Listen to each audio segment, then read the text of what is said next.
Welcome to another episode of the Made for More Monday podcast. This is the 10th episode, and we are looking at the topic maximizing your impact.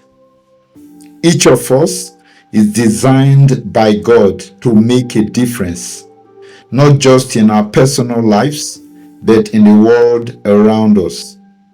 Whether you are still figuring out your purpose or already living your dreams, your potential to create lasting change is limitless when you walk in alignment with God's purpose. Let's explore how you can maximize your impact using unique biblical insights that challenge and inspire. Number 1, the boy with 5 loaves and 2 fish. Small acts, big impact. John chapter 6, verses 1 to 14. When Jesus fed over 5,000 people, it all started with a small boy's lunch. Just 5 loaves of bread and 2 fish. In the hands of Jesus, this humble offering became a miracle that led to the feeding of a multitude with leftovers to spare. The boy didn't try to do it all himself. He simply gave what he had to Jesus. Maximizing your impact starts with surrendering what you have to God, no matter how small it seems. God's power amplifies your effort when you trust Him with the little you have. Number 2, Nehemiah. Focus, fierce impact. Nehemiah chapters 2 to 6. Nehemiah was just a cupbearer, like we all know, but his heart broke for the ruined walls of Jerusalem. He prayed, planned, and led the people to rebuild despite fierce opposition. When enemies tried to distract him, Nehemiah responded, "I am doing a great work, and I cannot come down." Nehemiah chapter 6, verse 3. He stayed focused and completed the wall in just 52 days. To maximize your impact, focus on your God-given mission and don't let distractions derail you. Purpose-driven work produces extraordinary results. Number 3, Esther. Your position is for purpose. Esther chapter 4, verse 14.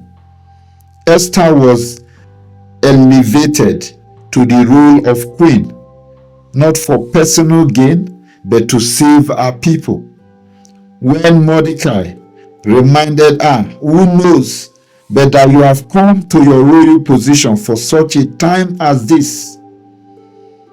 Esther stepped into her destiny.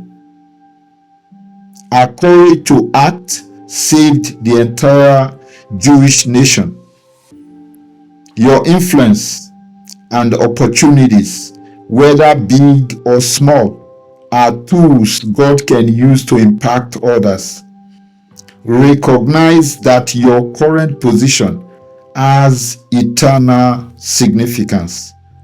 Number 4, Paul and Silas. Impact through praise in adversity.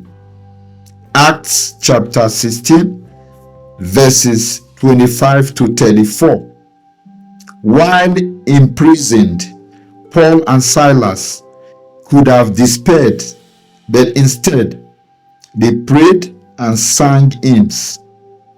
Their praise shook the prison foundations, opened the doors, and led the jailer and his family to salvation. Their impact wasn't hindered by their circumstances. It was amplified through their faith. Maximizing your impact means maintaining faith and praise even in difficult situations. God can use your response to adversity or any negative situation to bring freedom to others. Looking at our biblical examples in today's episode, maximizing your impact doesn't mean striving in your own strength. It means yielding to God's plans and letting Him multiply your efforts.